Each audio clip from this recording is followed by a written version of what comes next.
Welcome. Delighted to bring everyone to this amazing, extraordinary event that we have on today to celebrate the most outstanding work from an Indigenous reporter working in Canada this year, by an Indigenous youth reporter. It's a real honor to be here and to be hosting this on behalf of JHR, but celebrating in particular the incredible work that the journalists we'll be hearing from today have put forward. And it is my honor to introduce the panel. We have an incredibly distinguished panel, but this is also our first opportunity to introduce what is now JHR's Indigenous Advisory Committee to the world, which is very exciting for us. So I will be doing that without further ado. So on the panel, we have with us today the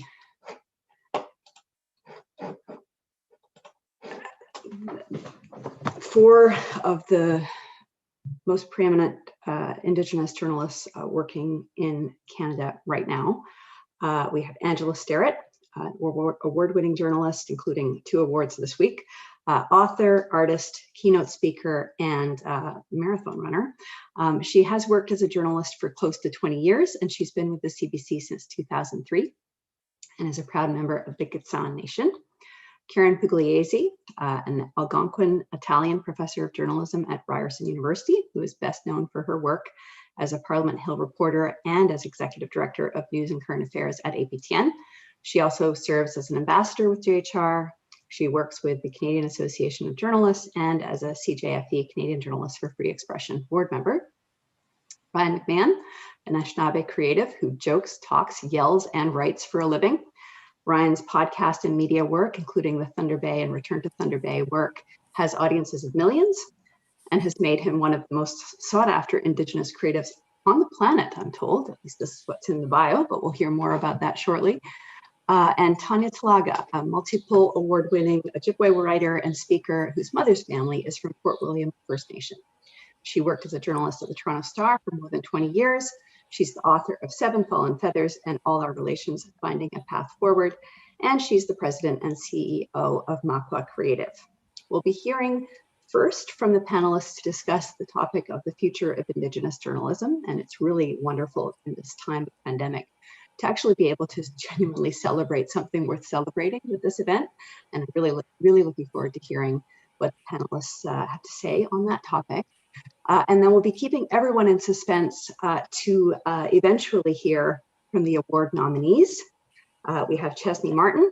She is Haudenosaunee from the Turtle Clan of the Seneca Nation, living on the 6 nations of the Grand River Territory Reserve, a freelance journalist and cultural interpreter at the Woodland Cultural Center. She was nominated for How Can You Reconcile on Stolen Land, and she'll be speaking later in the program about that work. Oscar Baker III. He is Black and Mi'kmaq from Elsipogtog First Nation, and he is currently working as a freelance journalist and homemaker from his home in Indian Island First Nation. He was nominated for A Story of Resilience. The decision to take the son off life support still haunts Member 2 First Nation father. And last but by no means least, Shelby Lisk. She is a Kayan Kehaka photographer, filmmaker, and journalist with roots in Tyendinaga Mohawk territory, and she is currently TVO's Indigenous Hub staff writer. She was nominated for For Our Children, How Families Are Passing Down Indigenous Languages. We'll find out who won towards the end of the program, but right now, with no further ado, I am going to pass it on to Ryan McMahon, who will be your moderator for today's panel discussion on the future of Indigenous journalism. Over to you, Ryan. Thank you, Rachel. Welcome, everybody, and congrats to our shortlist and to all of the long listers as well. I think the problem with lists is they are inherently un-Indigenous, right? That we're, and the fact that we just have a panel of four of us is inherently un-Indigenous. There are so many others that can and should be in this room that have valuable experiences and insights into the question in front of us today, which is the future of Indigenous journalism. That, you know, we often find ourselves in these places where it's like, come and be the voice. And we're like, but what about them and them and them and the aunties, the uncles, you know, everybody that helps at the table. And so I would be remiss not to mention all of those other journalists that are not here today, that have set the table for us to be here. And it's an important reminder to look back, to look forward. Biskabayong, right, in the Anishinaabe language. Remember what is behind us to help us move toward the future. And so, in saying that, congrats to our shortlisters that have joined us here. What an exciting group of works that we got to choose from as a jury.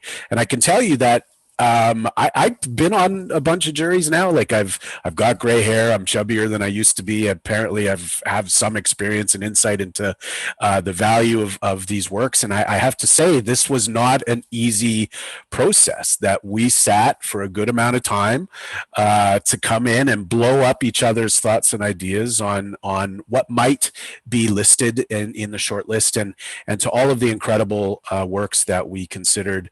Congratulations to everyone. These lists are difficult, and being on a jury is no easy task. So congratulations to everyone.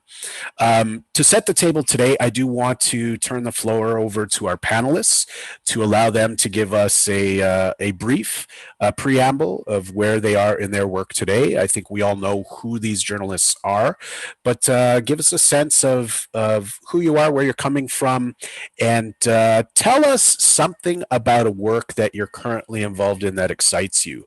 And then we'll go into our discussion topics. I'll start with my Brady Bunch layout that I have in front of me. I have Karen, Tanya, and finally Angela. Karen, over to you. Okay, now I have to, what am I supposed to say again? Tell us who you are, where you're coming from, and something you're currently working on or toward that is exciting for you, something that looking to the future of your own work that you're really amped about. Yeah, okay, so my name is Karen Pugliese. I was a working journalist for many years. I still have a column here and there in the National Observer, and occasionally appear on CBC. But I think right now I'm working as an assistant professor at Ryerson University, and we're reconsidering the course curriculum.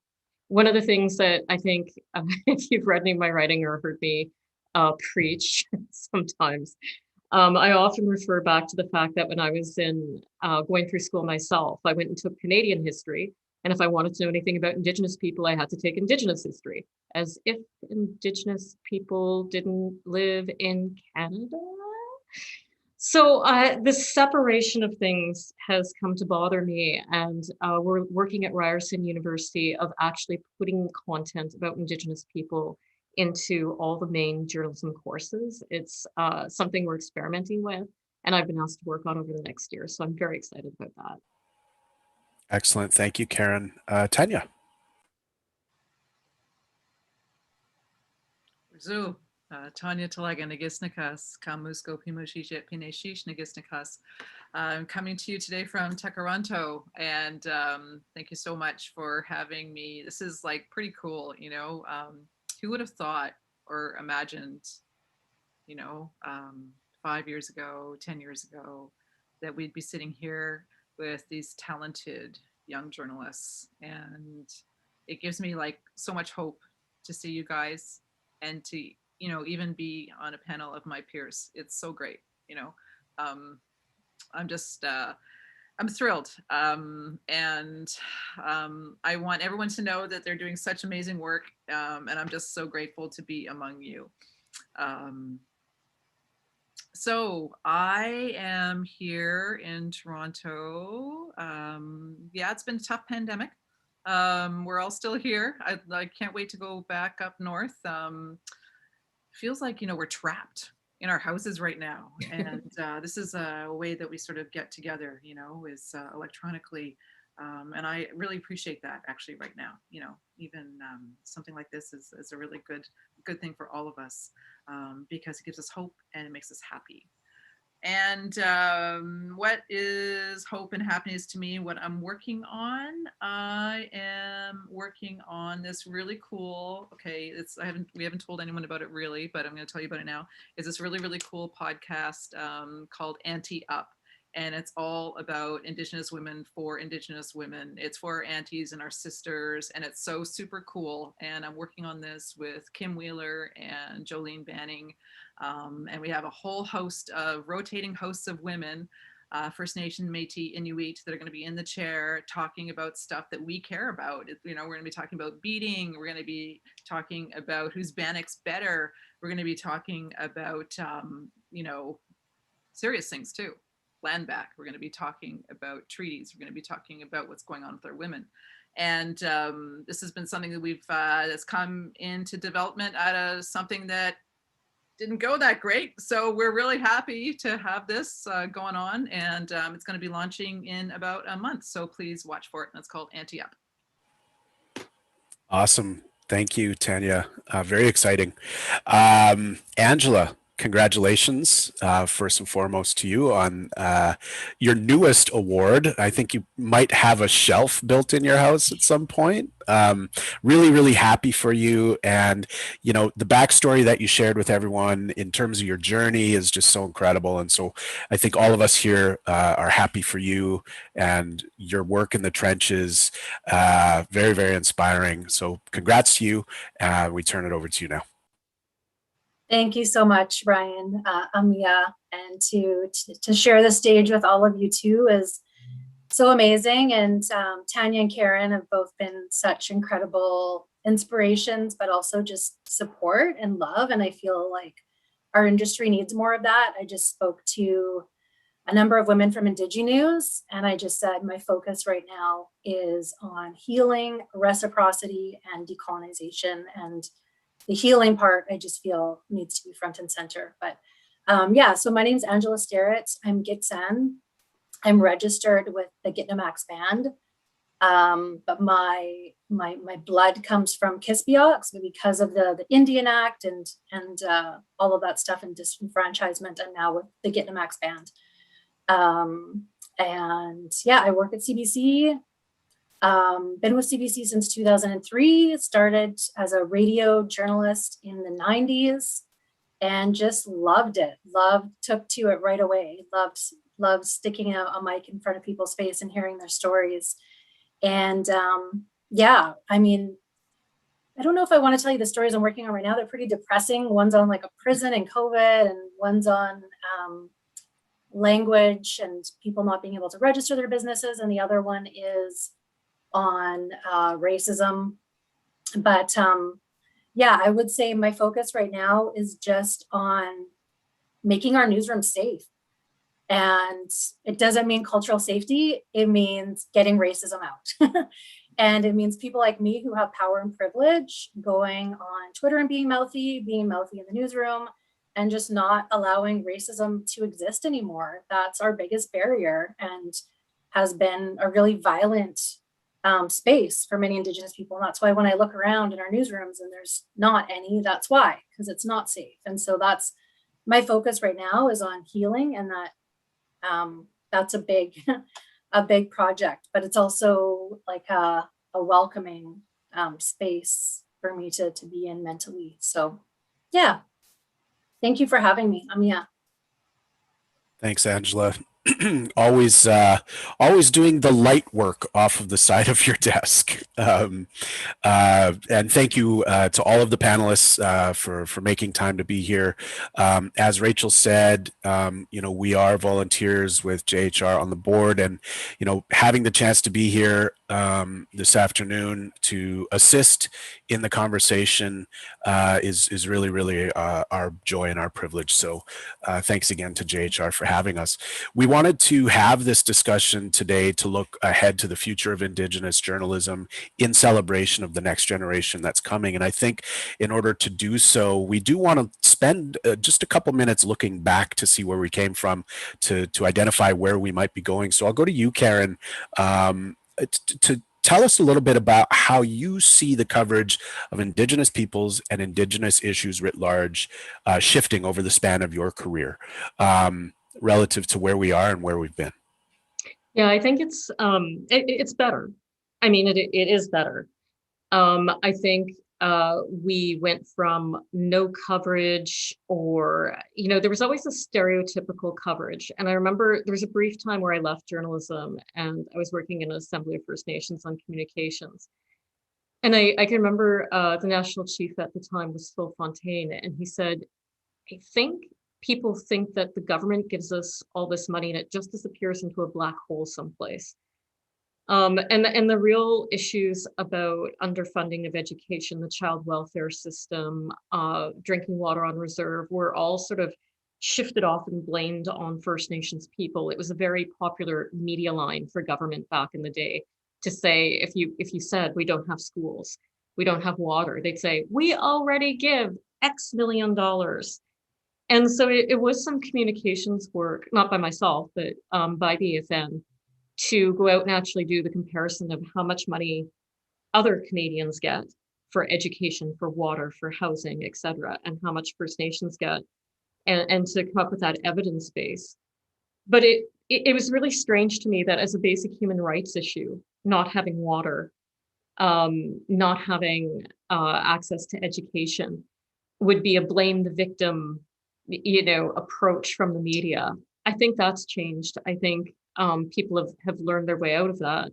But there's still a lot of, now that I'm a professor, I read all sorts of things, including qualitative and quantitative analysis of media, where people go through piles of media and take a look at stereotypes in there. And there's still somewhat a portrayal of Indigenous people as a problem to be solved.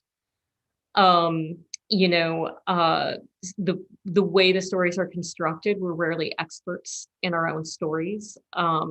Usually somebody outside the community who's non-native and sometimes in opposition to the things we want or need is the expert voice. We hear a lot of the government says and Indigenous people claim. So the wording, the structure of the story still has an implicit bias in it. And I think one of the good things that really happened last year and this year is we're starting to talk about implicit bias.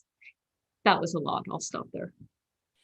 No, thank you. Thank you, Karen. Tanya, I wanted to kind of build on that because you found yourself in the largest papers in Canada.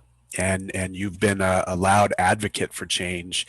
And inside of these large machines, it seems as though it can be lonely. And I won't speak for you. I've never been there. But I want to ask, has the increase in the number of Indigenous reporters and people inside of the large machinery of Canadian media, has it created a better environment for you to operate as a journalist that has found themselves in these large machines inside of Canadian media? You know what? Thanks for asking that question. It was just kind of funny because I started off by saying how thankful I was, right, at the beginning, that we're all here, because you're absolutely right. It was kind of lonely in the early. Oh, see, when did I start? 1995. I started at the Toronto Star, and you definitely feel like, and I was the only Indian in the room, right? It was like that for a long time. The people that were covering our issues were always non-Indigenous, and Indigenous affairs would come and go. It would depend on the flavor of the editor, I guess, at the paper.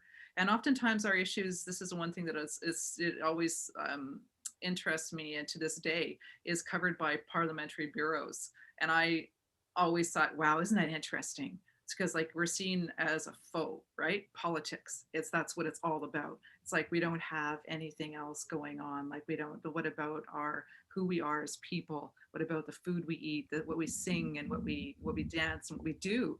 But no, it was politics, right? And it was always out of the bureaus. It was weird at the beginning, and it's just gotten so much better, but it also hasn't, to be quite frank with you. yeah, until we're in the positions of power, until we are the managing editors, the executive editors, until we are the managing editors of the TV news, until we are the directors, the owners, we will not get to where we need to go. I actually left mainstream media. I left the Star, oh my gosh, after taking a couple book leaves and after the Atkinson Fellowship.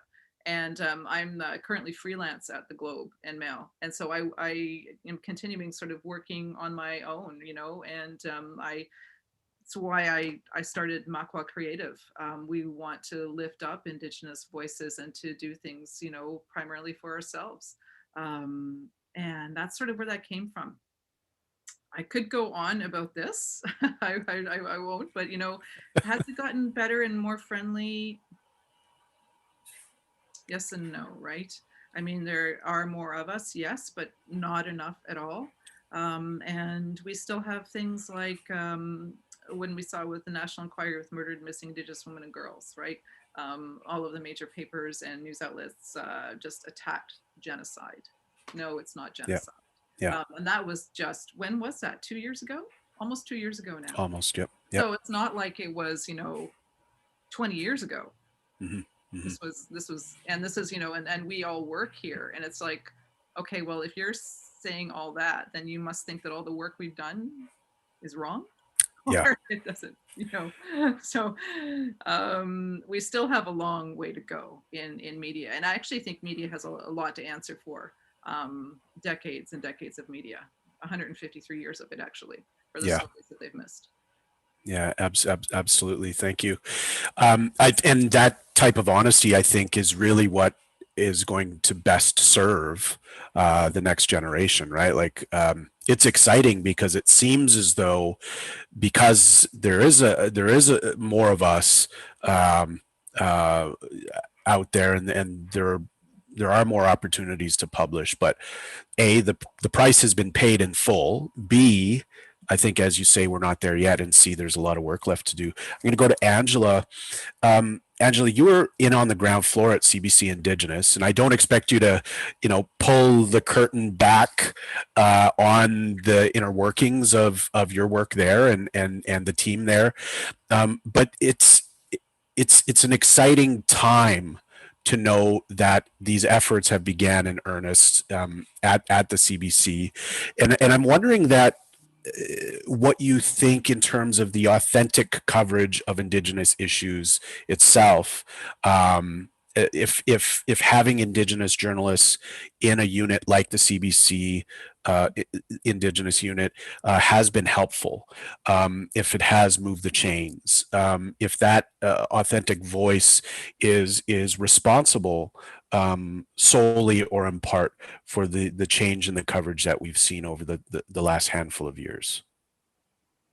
Yeah, I think it's CBC Indigenous as a unit is really important. I don't actually work with them at all. So I work as a reporter, multi-platform reporter at CBC Vancouver and CBC British Columbia. And yeah, I mean, Connie Walker started that unit in 2013.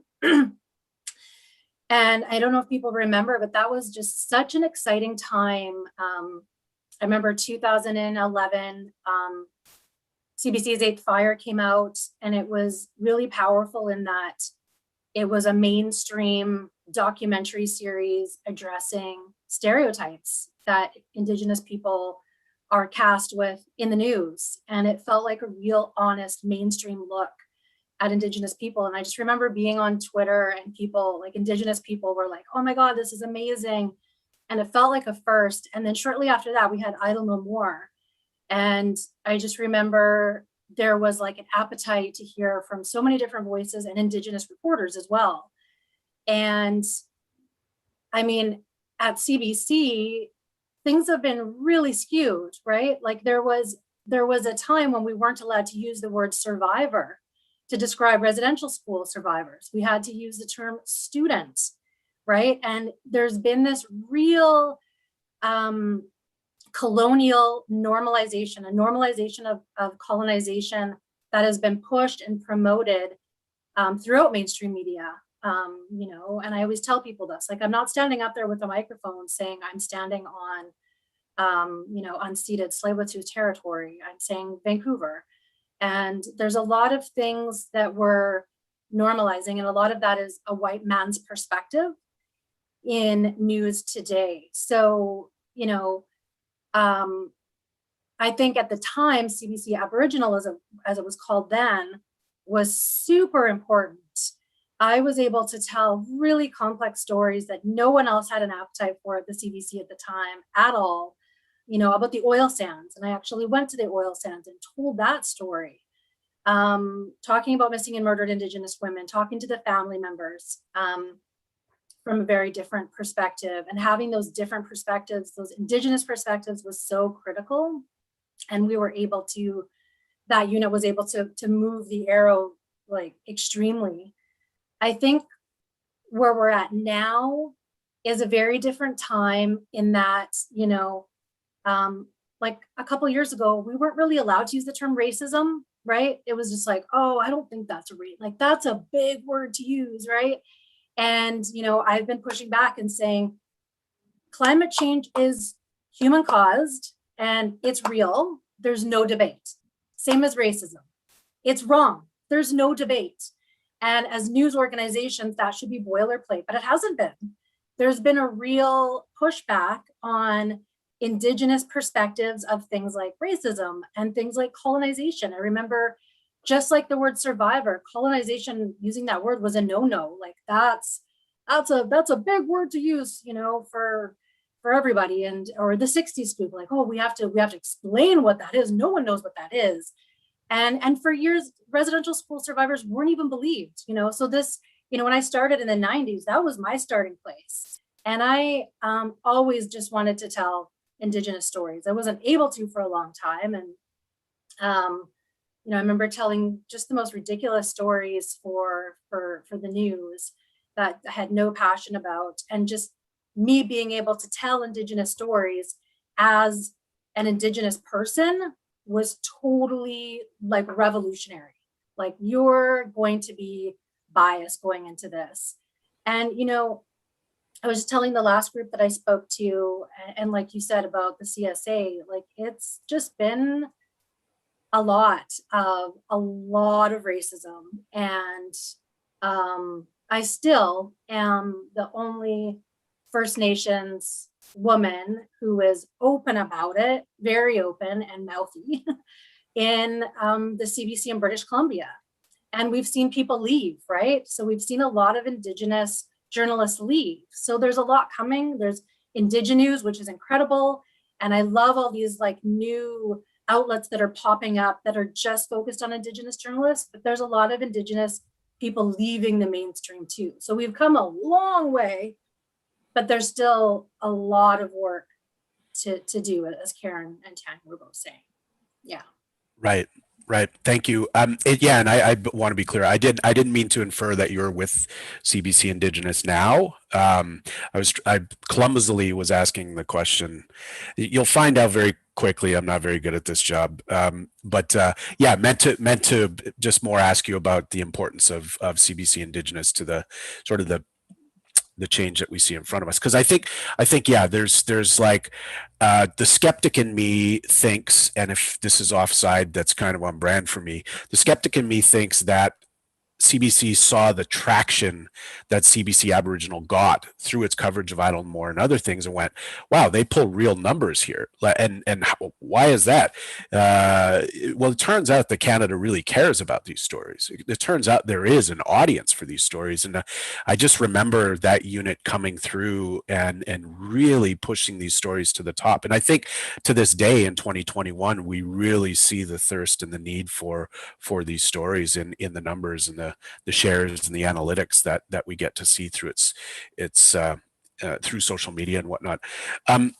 We have told only about 12 minutes or so left, so I do want to kind of focus on where Indigenous journalism is going from here, but start by asking what role you all see in Indigenous owned media playing in the future of our journalism, in looking at the startup culture and the types of movement that we see Indigenous people turning to the internet for, looking at crowd-funded journalism, things like Indigenous, which is building our own proprietary Indigenous platforms.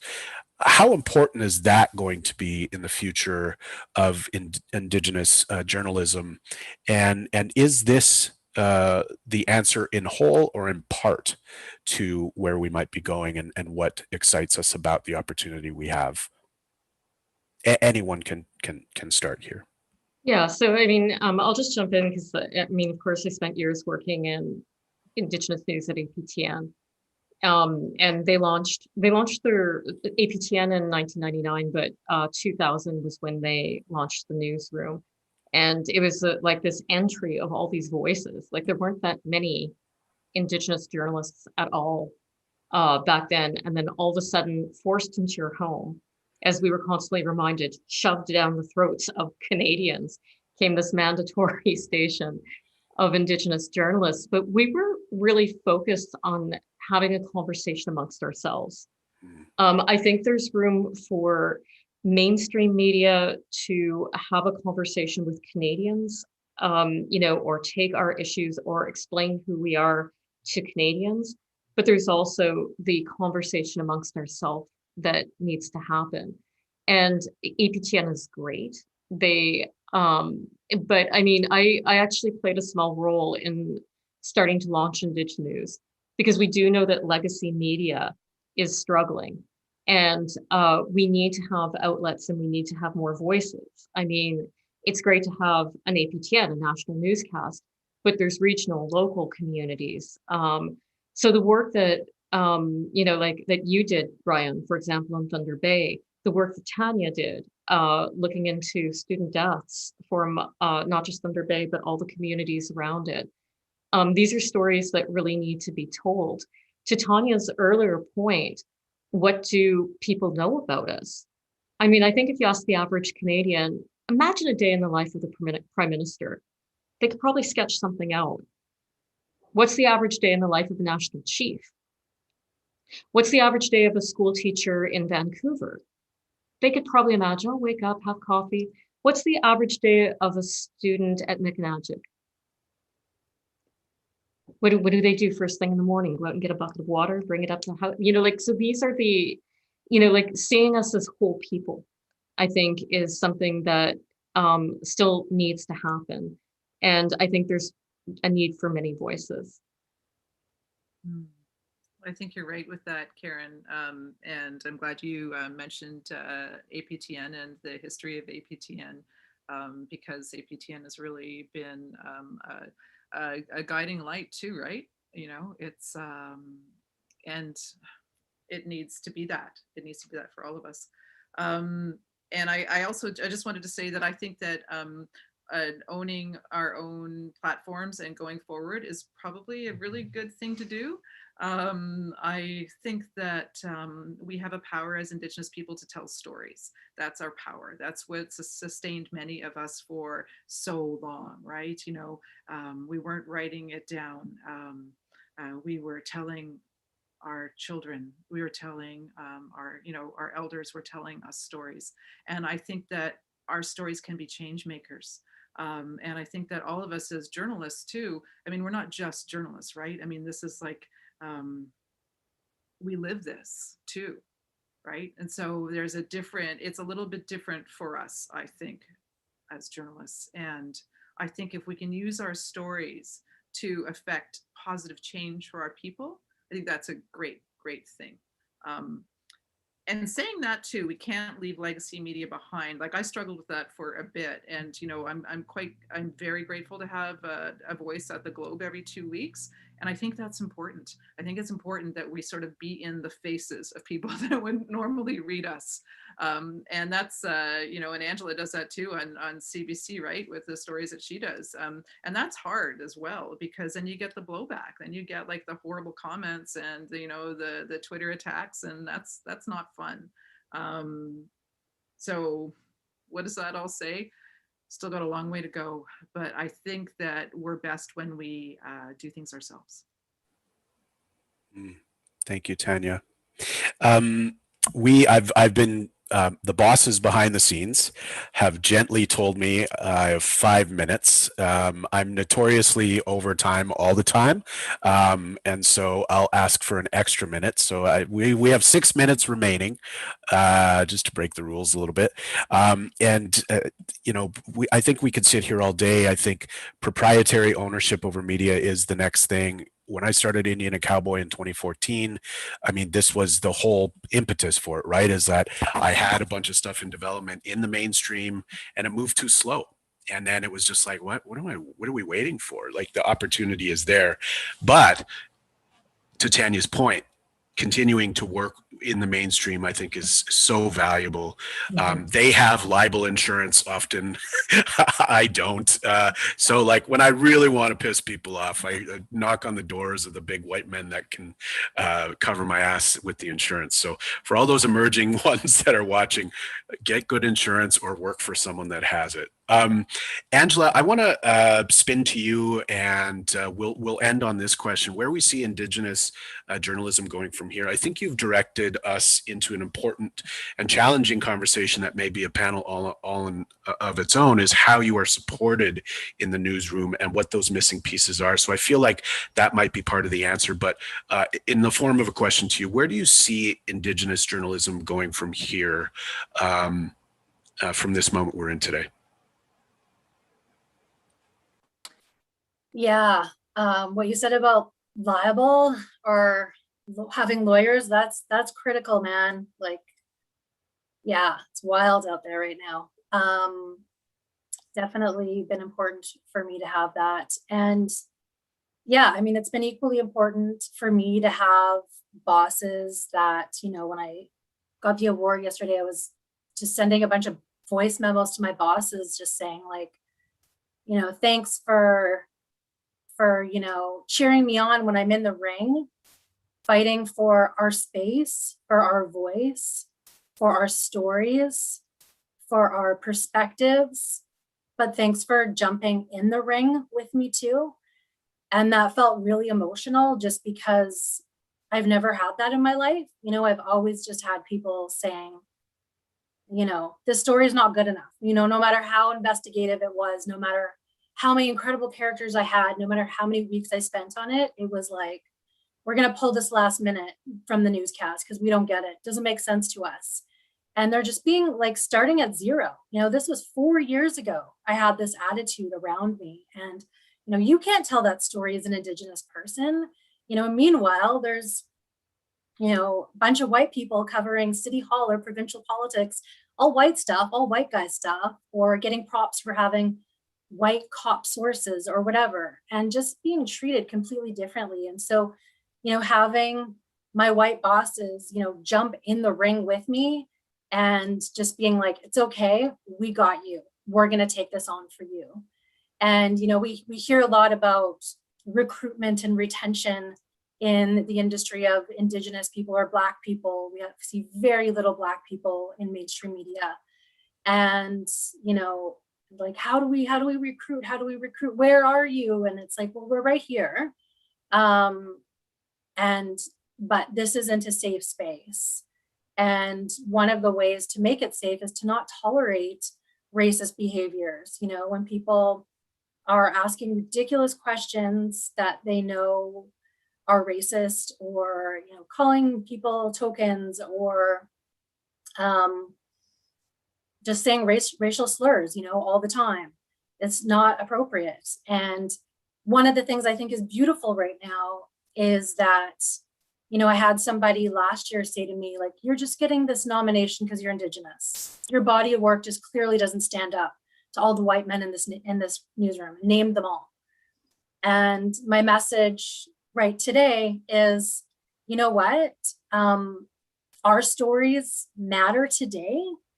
And they've always mattered. They're just as important. Only today there is a shift, right? There is a shift of people saying, wow, there's a variety of stories on the table that are being told in, incredible, difficult, complex stories being told.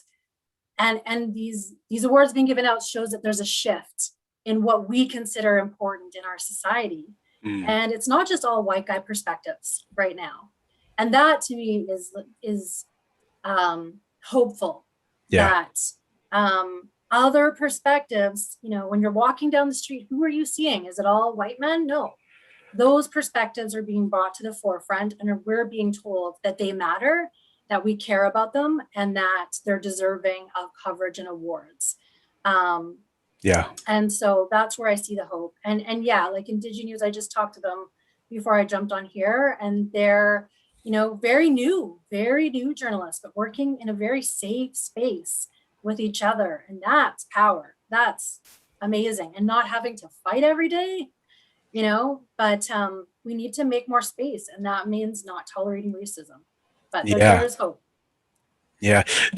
You know, Indigenous stories often complex, nuance, powerful. Like these are the words that we often use. The future of Indigenous journalism, pretty straightforward. Anti-racist newsrooms.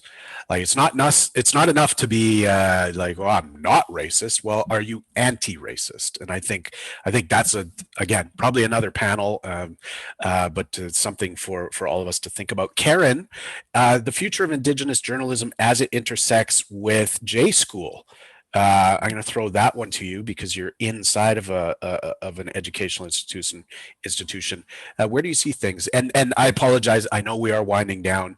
It feels rude to say, but if we could have 2 minutes or less as a challenge, that would be good. I have one more for Tanya, and then we'll turn it back over to Rachel for our award winners. I can absolutely be brief. I just want to acknowledge that, you know, seeing Angela in mainstream media is so important.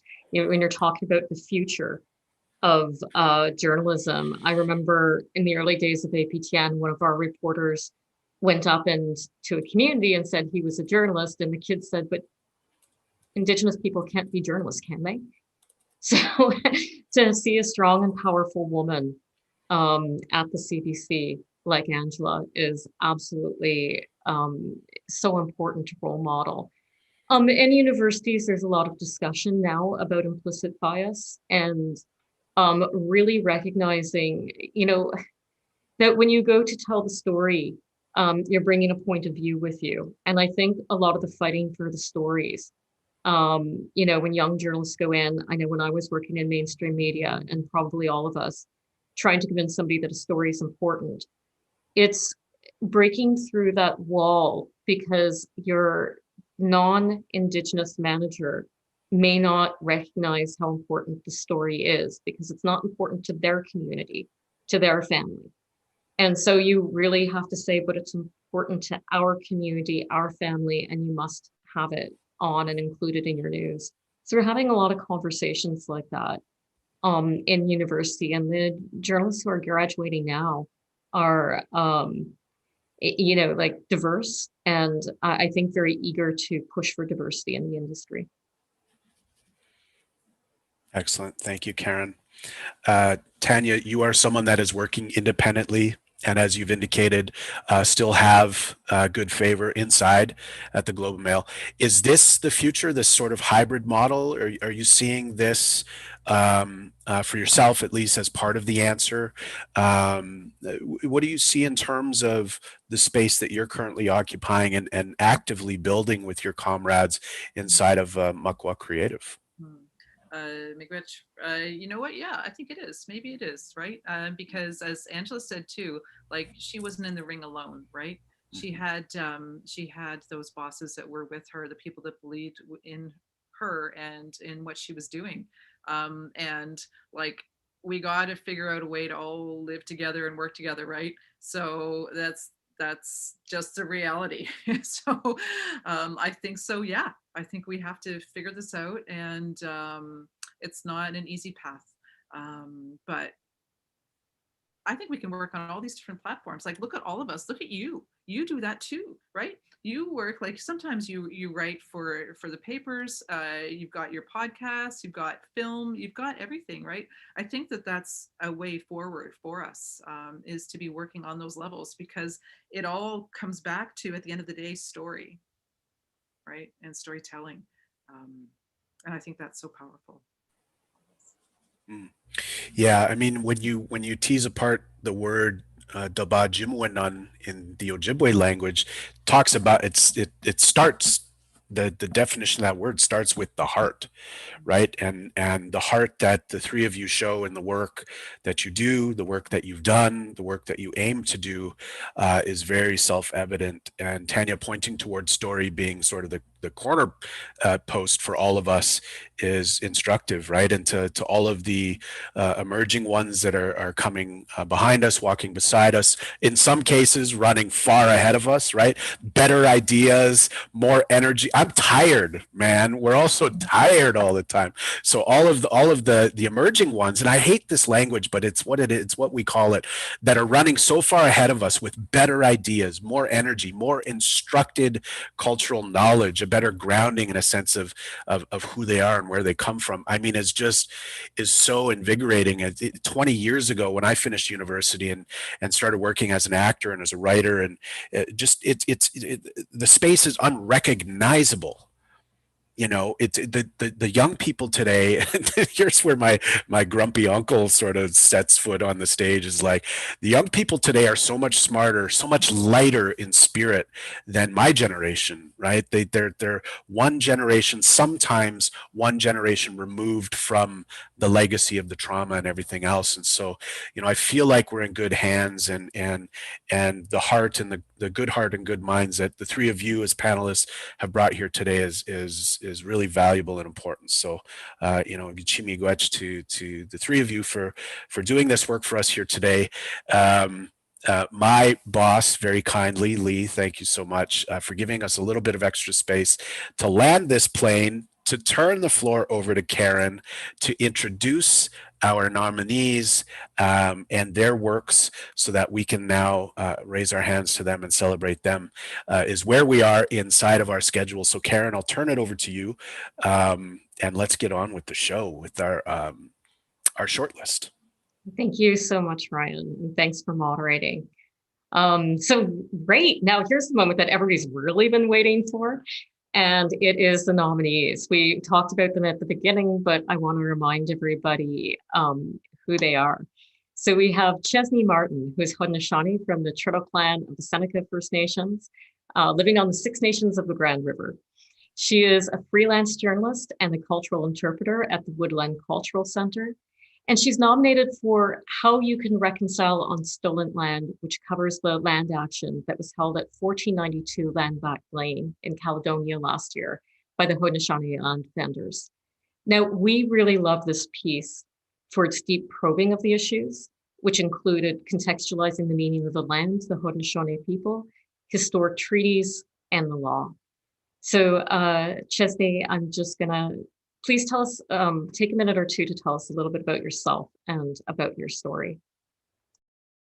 Okay, thank you. So, sego sewa kwego chego nigo haskoni yongyat no de wasa gaili na tuwa gosiliago wagenyato danasulino tuwani haga nigo gumanjodo. So my name is Chesney Martin, and I've already been introduced, but I'm 24 years old, and I am a descendant of Hall of Fame lacrosse players on my father's side and hereditary chief lineage on my mother's side. I am extremely honored to have been shortlisted. I was commissioned to write my story on behalf of The Pigeon, which is an incredible, inclusive national youth publication. Their project called Tracing Threads opened for my angle, which is reflected in the title, How Can You Reconcile on Stolen Land? As many already know, Landback Lane is situated on disputed Six Nations land.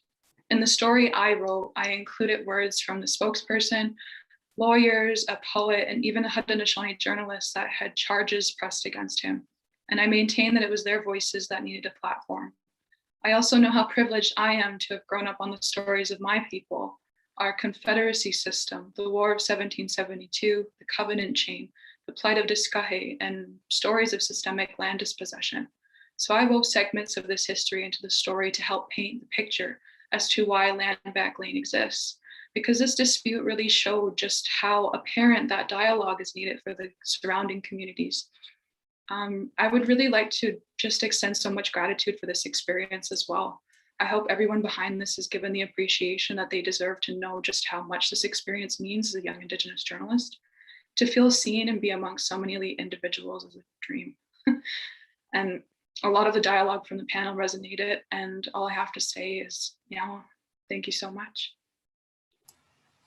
Beautiful words, Chesney. You can see why you're such a great writer. Next, I want to introduce Oscar Baker III, who is Black and Mi'kmaq from Elsipogtog First Nation, and also a brand new father. He is currently working as a freelance journalist and homemaker from his home in the Indian Island First Nation. And he's nominated for A Story of Resilience. Decision to take son off life support still haunts member to First Nations father. Now, this is a story of a father's journey to reconcile with his decision to remove his 7-year-old son from life support in 1997 after his son was critically injured in an accident.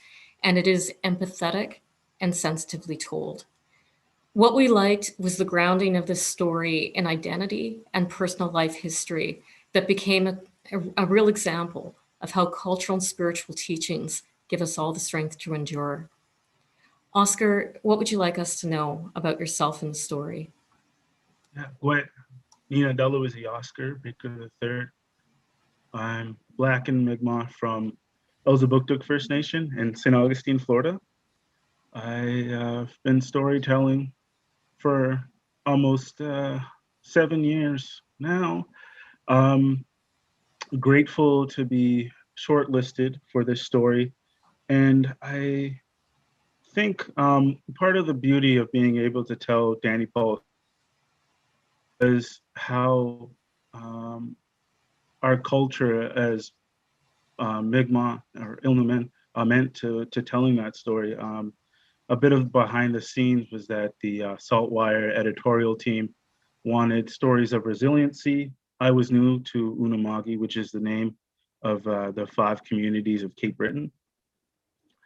So I reached out to a friend and they told me that I should talk to a young elder, Danny Paul from Membertou First Nation. But while we were sitting and talking in the Tim Hortons parking lot, I gifted him a tobacco tie. And I think that really meant a lot to him to know that he could trust me with telling his story. And it's a reminder that when we discuss things like the 60 scoop, Indian day school abuses, even the tragedy of Mizo Paul's death, that we need to be trauma informed when we're listening to people and when we're writing those stories. And when even trying to transcribe the tape, I couldn't help but cry, knowing the stakes that it took to try and make that decision. He knew medically that the time was up, but it still took some strength from him and his family to make that decision. And after falling into some bad habits, he became grounded in our Ilnu ways and has since meant so much to all 5 of the communities in Unama'ki to help ground Indigenous youth and elders and other people who have been disconnected from our culture to ground them again into our Mi'kmaq culture and ways. I believe that's all I have to say. Walalio, and best of luck to the other candidates. It means a lot to share the stage with you guys. Namotas. Thank you so much. Not only is the story you told in your article important, but that story that you told about building trust and having empathy and showing kindness and being human as a reporter is a very important reminder to all of us in our work. Thank you for that. Next, Shelby Lisk is a Ganyagahaga photographer, filmmaker, and journalist with roots in Tyendinaga Mohawk territory. She is currently TVO's Indigenous Hub staff writer. She's nominated for the piece For Our Children, How Families Are Passing Down Indigenous Languages. This piece was about the revitalization of language, and it demonstrates the importance of language to the unique worldview of Indigenous people. It explains the deep emotion of connecting with the language and the commitment that it takes to preserve, teach, and learn a vital piece of our culture. We also loved seeing the language used in the piece. Shelby, your turn. Please tell us more about your story and your piece. Wakanuaradon seo gwego, shelby ni yungyats, lisk de waxanazre, ganungehaga ni wakunjoron, tanon waganyaton, gundege ni tonano ne aguatsere. My name is Shelby Lisk. I'm Mohawk Turtle Clan. My family is from Tyne-Tenega, as Karen mentioned. And the story that I was nominated for, it follows the journey of 3 families and how they're passing their language down to the next generation. And this piece was also written in celebration of the 1-year anniversary of the Indigenous Language Translation Project at TVO, which allows me to have stories that I've written translated into the languages of the communities that I'm working with. So I'm very proud to say that there are 7 translators involved in this piece, and there are 4 different Indigenous languages shared in it. And 2 of those only have less than 30 speakers right now. So, but they have these guardians of the language. So I just want to say thank you to JHR and to the panel for considering my piece for this award. And thank you for those words, Shelby. The language really is central to how we think and who we are. A very important story. Thank you for your words today. Now, to announce the winner, I'm going to pass off to someone you have seen earlier, but one of the most powerful Indigenous voices in Canada today. My friend, who is also an award-winning writer and inspiring role model for me and everyone else, who's absolutely proven that a journalist with a strong heart and a loving soul can move history forward. Tanya, please take it away.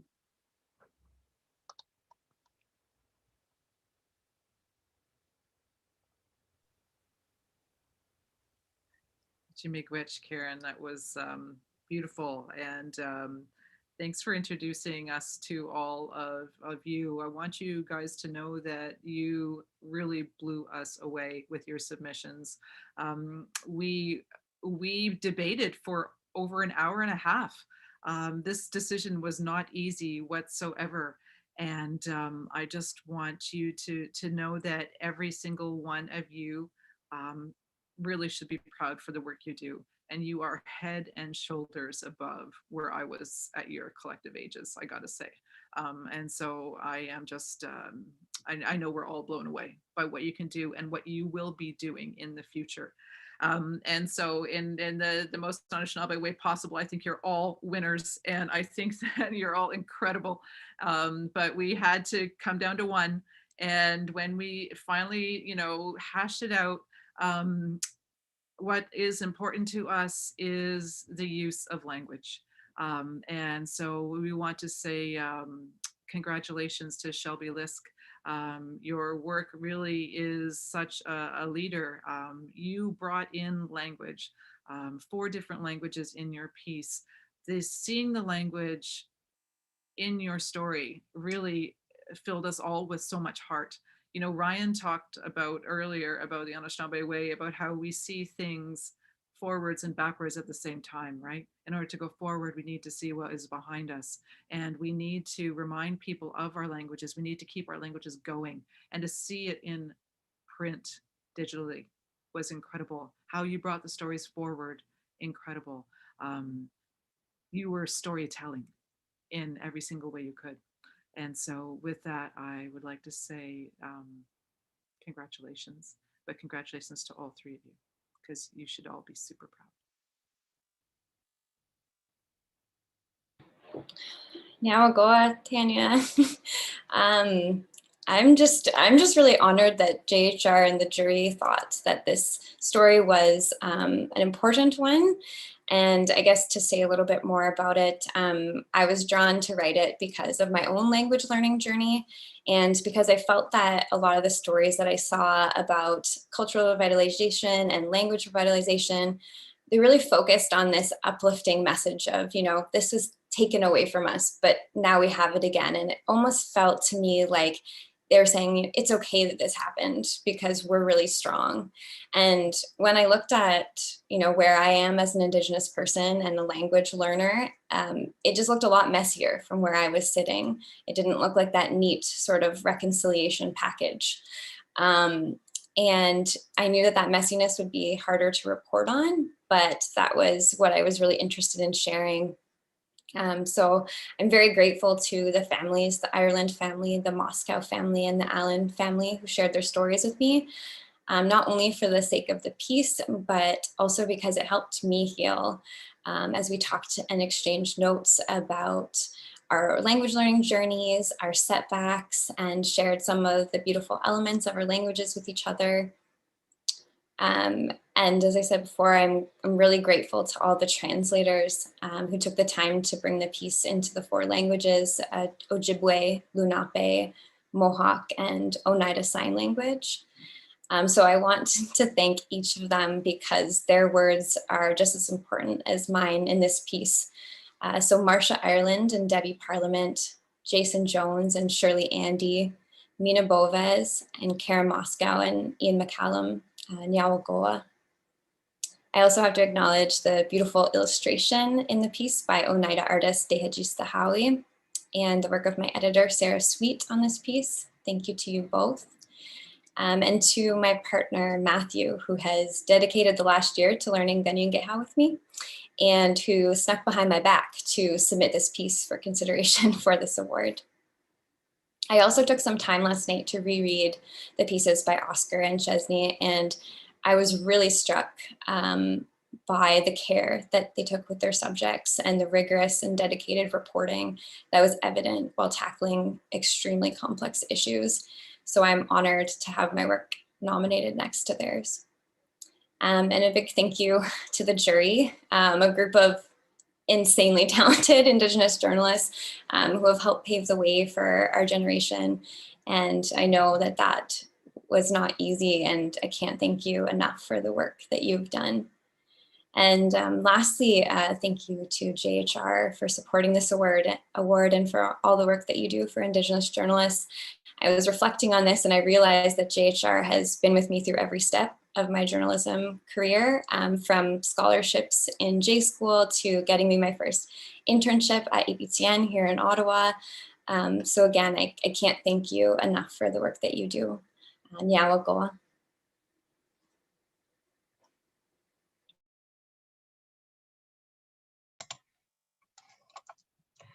Wow. Wow. That was so powerful. Thank you. Thank you, thank you, Shelby, for sharing your incredible work. Oscar and Chesney, such powerful stories, such important work. And to Angela, Tanya, Karen, and Ryan for an incredible conversation about the past, present, and future of Indigenous journalism in this country. This is not easy work, but it is inspiring and joyful work, and you are doing it, and you are leading the way for the current generation and the coming generation. This has been an extraordinary conversation and one that we need to be having on an ongoing basis. For me, it's such an honor to be at this event today, to hear your work and your perspectives and the joy and the love that you bring to what you do. The Indigenous Reporters Program was the first program that I launched as executive director of JHR when I took over in 2011, and it's been going in some form since then. We launched in 2012 initially, and it was the year of Idle No More, when Indigenous coverage too often amounted to 3 white guys in a studio in downtown Toronto opining about what they thought Teresa Spence was upset about on her hunger strike. Your work shows that that is changing, and we are now starting to see some glimmers of progress, but there's a lot more work to do, as this conversation demonstrates, and a long, long way to go. It's my personal dream that at one point these languages will be taught anywhere people wish to learn them, so that we have a much, much clearer understanding of how we got to this point today. I'll make one more comment before wrapping. Some of you may have noticed that I did not lead with a land acknowledgement for this event. Land, to put it mildly, is tricky. JHR's acknowledgement was developed in consultation, and we do say, ordinarily, for thousands of years that the land that I am currently on in Toronto has been the traditional land of the Huron-Wendat, the Seneca, and the Mississaugas of the Credit River. Toronto itself is in the Dish with One Spoon territory, Treaty 13, and is home to Indigenous peoples from many nations across Turtle Island who continue to care for the land today. But I struggle with these acknowledgements because, frankly, Reality is that claims to this land are deeply contested, and I'd rather the acknowledgement acknowledge that reality and open up an informed conversation about what future ownership, relationships to, and stewardship of this beautiful land could and should be. But bringing it back to stories, these stories matter. The human rights of Indigenous peoples in Canada matter. The work you are all doing is showing that in no uncertain terms. For us at JHR, it is an honor and a privilege to do this work with you, side by side with you. Thank you.